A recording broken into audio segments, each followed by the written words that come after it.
দেখেন মাননীয় সংসদ ব্যারিস্টার স্যার সাইদুল হক সুমন ভাই উনি ময়লা পরিষ্কারের জন্য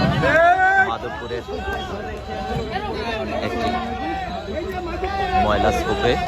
উনি পরিষ্কার করার জন্য উনি নিজেই নেমে পড়েছেন।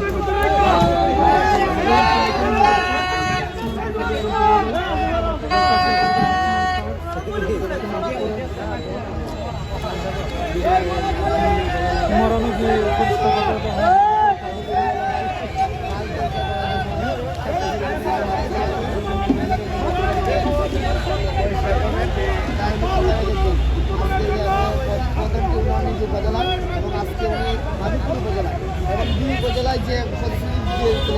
পরিষ্কারের মধ্য দিয়ে এই চুনাইঘাট মাধবপুরকে একটি ক্লিন মুক্ত শহর করব এবং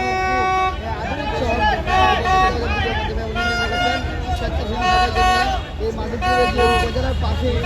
প্রচুর ময়লা ছিল এই ময়লাগুলো কিন্তু সবাইকে নিয়ে কীভাবে শহরে